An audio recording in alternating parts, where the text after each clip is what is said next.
اور جلدی لوگ پھیلا بھی دیتے ہیں کہ جو سننا چاہے اور جو بہت زیادہ آبزرو کرنا چاہتے ہیں ان سب کے لیے ایک خاص میسج اللہ تبارک و تعالیٰ نے اس روئے زمین پر انسانوں کو بنایا تو اس کا ایک قانون ہے اللہ تعالیٰ کا کہ اس زمین کو فساد سے بچاؤ. اللہ تبارک و تعالیٰ نے فساد کرنے کے لیے نہیں بھیجا انسانوں کو، لیکن انسان قتل و غارت، مار دھاڑ، چوری، لوٹ، یہ ساری چیزوں میں ملوث ہے. ان لوگوں کو صحیح راستے پر لانے کے لیے ہی تو اللہ تعالیٰ اپنے نبیوں کو بھیجتا رہا کہ ان کو سیدھا راستہ دکھایا جائے، یہ انسان پر ظلم نہ کرے. اور قرآن پاک میں ایک دو جگہ نہیں کئی جگہوں پر اللہ تعالیٰ نے فرمایا اِنَّهُ لَا يُحِبُّ الظَّالِمِينَ، اللہ ظلم کرنے والوں کو پسند نہیں کرتا، ظالموں کو اللہ تبارک و تعالیٰ پسند نہیں کرتا. اور آج میں یہی پیغام دینا چاہتا ہوں کہ ظالم ہوتا کون ہے. ہر کوئی دوسرے کو کہہ رہا ہے نا، پہلے یہ معلوم ہو جائے کہ ظلم ہے کیا اور ظالم کون ہے. ظالم کمزور آدمی نہیں کرتا، بستر پر پڑا ہوا مجبور آدمی ظلم نہیں کرتا. ظلم جب بھی ہوتا ہے تو طاقت کے ساتھ ہوتا ہے. طاقت جب بھی کسی کے پاس آئے تو وہ ظلم ساتھ میں کرنے لگ جاتا ہے، کمزور نہیں کرتا. اب طاقت کس طرح کی ہے؟ 3 طرح کی طاقت آدمی کے پاس آتی ہے. ایک جسم کی طاقت، ایک مال کی طاقت اور ایک پاور کی، منصب کی طاقت. یہ تینوں طاقتیں اگر کسی کو ساتھ مل جائیں اور پھر وہ بہکا نہیں تو ٹھیک ہے، بہک گیا تو پھر فرعون بن جاتا ہے. وقت کا جو فرعون بنتا ہے وہ ان 3 طاقتوں کے ساتھ. آپ کو پتا ہے جس فرعون کا ذکر ہم اکثر کرتے ہیں زمانے موسیٰ علیہ السلام کا، اس کو 90 سال تک تو سردی بخار بھی نہیں آئے، کبھی بیماری نہیں ہوا تھا، جسمانی اعتبار سے اتنا مضبوط تھا کہ 1000 لوگوں سے تنہا لڑ سکتا تھا، 1000 لوگوں سے اکیلا مقابلہ کر سکتا تھا. تو طاقت کا نشہ جب چڑھ جاتا ہے تو پھر وہ اپنی طاقت کا غلط استعمال کرنے لگتا ہے. فرعون کے پاس مال بھی بہت زیادہ، فرعون کے پاس منصب بھی بادشاہ کا تھا. 1-2 سال نہیں، سالوں تک وہ کرسی پر بیٹھا رہا بادشاہ. تو پاور بھی آ جائے، مال بھی آ جائے اور جسمانی طاقت بھی آ جائے، تب آدمی ظلم شروع کرتا. آج اللہ نے اگر آپ کو طاقت عطا کیا ہے تو سب سے پہلے اپنے آپ کو ظلم سے بچاؤ، ظلم سے بچاؤ. ظلم کیا چیز ہے پتہ ہے؟ ہمارے نوجوان توجہ سے سنیں، جس کے پاس بھی تھوڑی سی باڈی بن گئی وہ سب سے پہلے مکہ آزما کے دیکھتا ہے کہ کتنا تیز لگ رہا ہے، اور کس پہ آزماتا ہے؟ کمزور پہ. تھپڑ کس کو لگا کے دیکھتا ہے؟ اپنے سے کمزور پہ. جسمانی طاقت جب بھی کسی کے پاس آئے اسے کنٹرولنگ کا امتحان شروع ہو جاتا ہے اس کا. اللہ تبارک و تعالیٰ اس کو دیکھ رہا ہے کہ دی ہوئی طاقت کا استعمال کہاں کرتا ہے. بہت سارے تو وہ ہیں جو اپنی طاقت کا سارا استعمال اپنی بیویوں پہ کرتے ہیں، کیونکہ وہ محلے میں ان سے زیادہ طاقت والے موجود ہیں. دوسروں پر استعمال نہیں کر پاتا تو عورت پہ کرے گا. اور دنیا کا سب سے بڑا بزدل آدمی ہے جو اپنی طاقت کا استعمال اپنی عورت پہ کرتا ہے.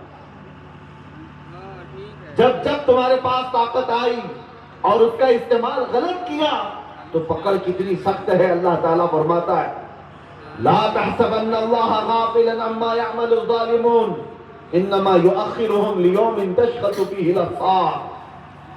ظلم کرنے والے یہ نہ سمجھے کہ اللہ تمہارے کاموں کو نہیں دیکھ رہا ہے، وہ تو تمہیں ڈھیل دیا ہوا ہے، وہ تو تمہیں ڈھیل دیا ہوا ہے اس دن تک کے لیے جب ساری آنکھیں تمہیں دیکھیں گی اور تمہاری پکڑ ہوگی.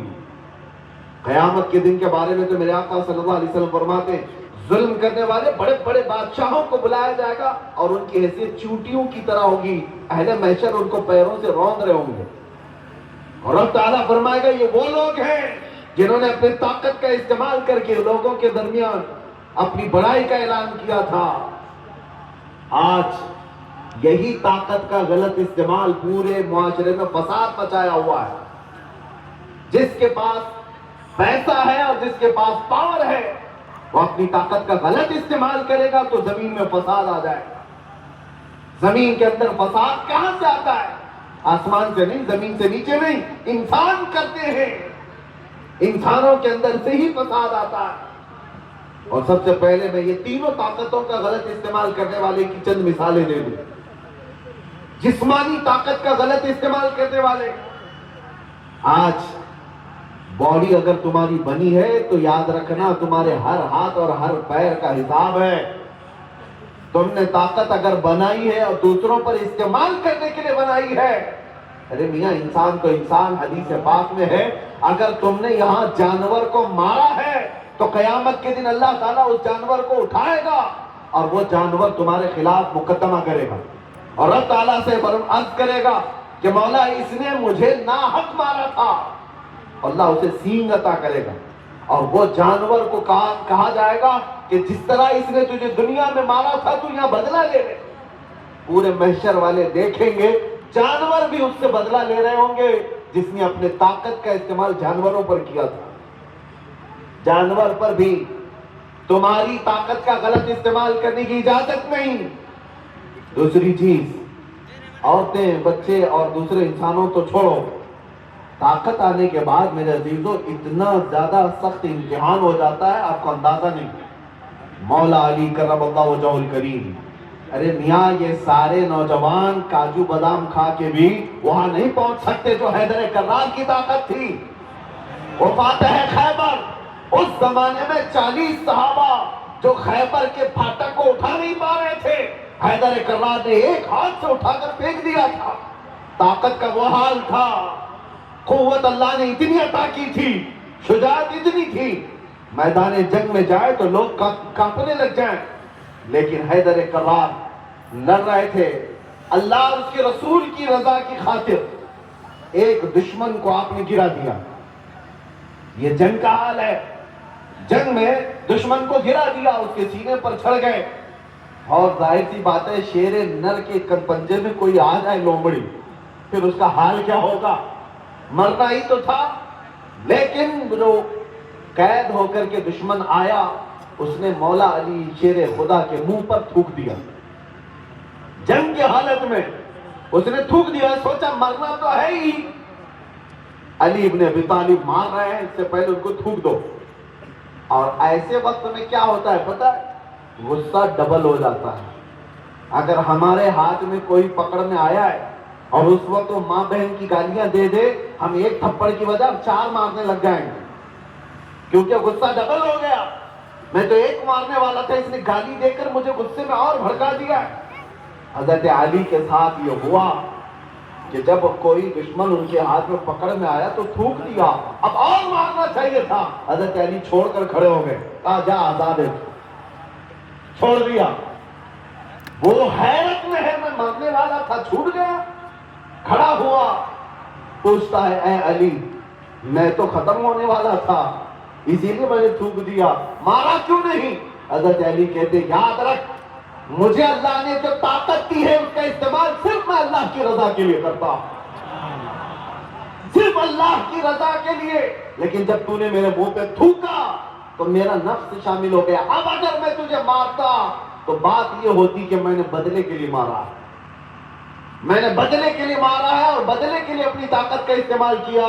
میں نہیں چاہتا کہ میری ذات کے لیے کسی کو میں اپنی طاقت کا استعمال کروں. یہ ہے اسلام.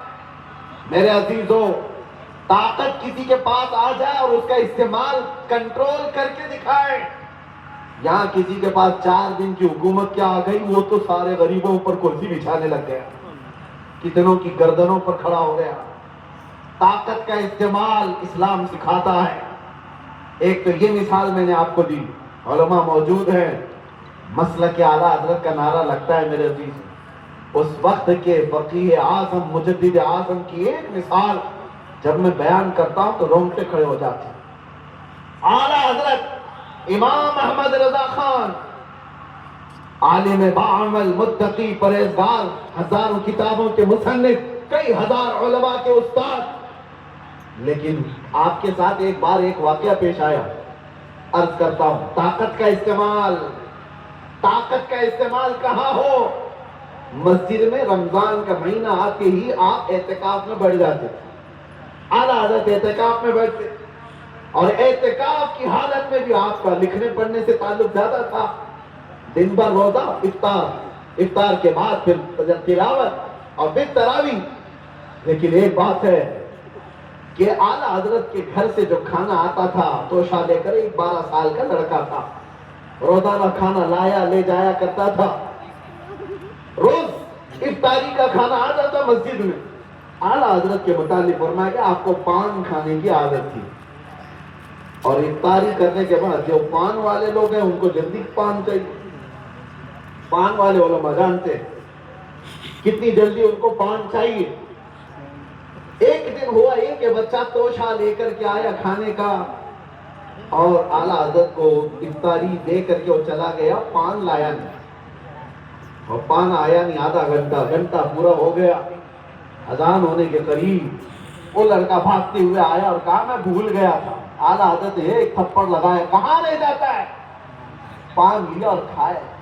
نماز پڑھنے کے بعد اعلیٰ حضرت کے شاگرد ہیں ملک العلماء ظفر الدین بہاری رحمۃ اللہ علیہ، فرماتے ہیں میں مسجد میں تھا، اعلیٰ حضرت کو دیکھا نماز کے بعد اتنی بے چینی اور بے قراری کہ آپ مسجد میں ادھر سے ادھر ٹہل رہے ہیں.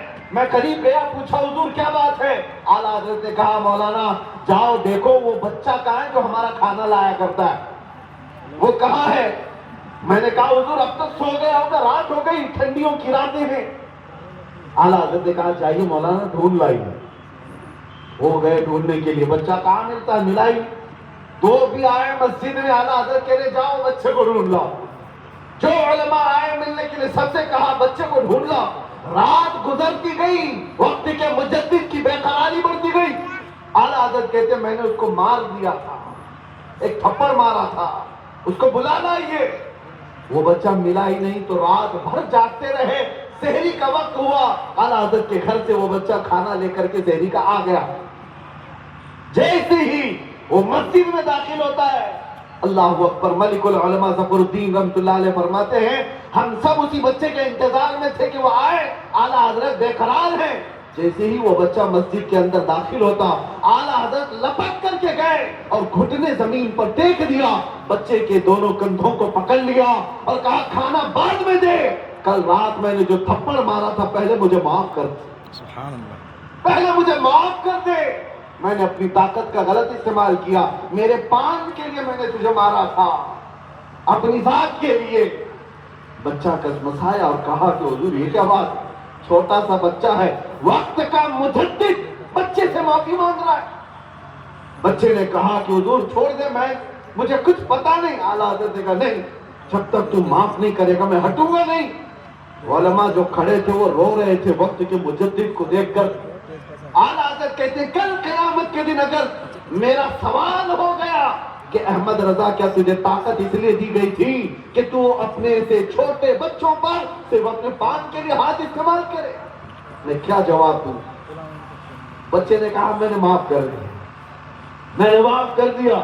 اعلیٰ حضرت کہتے ہیں چھوٹا ہے، معاف کرنے کا اختیار ہے کہ نہیں. کیا معاف کرنے کا اختیار نہیں. اعلیٰ حضرت نے کہا اپنی ٹوپی اتاری اور کہا جیسے کل میں نے تجھے مارا تھا ویسے تو بھی مجھے مار دیا، میں نے جیسے تھپڑ لگا دیا تھا تو بھی مجھے لگا. اب وہ تو ڈر گیا بچہ. وقت کے بڑے بڑے علماء کو دیکھا ان کے سامنے گھٹنے ٹیکتے، اور آج یہ مجدد کہتا ہے تو اپنا ہاتھ استعمال کر. وہ جب ڈرنے لگا تو اعلیٰ حضرت نے خود اس کا ہاتھ پکڑا اور اپنے سر پر مارا، اور اس کے بعد کھڑے ہو گئے، کہا برابر ہو گیا، مجھے سکون ہو گیا، میں نے اپنے پان کے لیے ہاتھ اٹھا دیا تھا. یہ ہے اسلام. طاقت آنے کے بعد کسی کمزور پر ظلم کرنے کی اجازت اسلام نہیں دیتا. لوگ آج اسلام کو جس طرح کے چہرے کے ساتھ پیش کرنا چاہ رہے ہیں، میں ان کو میسج دینا چاہتا ہوں میاں باڈی کا اگر تمہارے غلط استعمال ہو تو پکڑ ہے قیامت کے دن.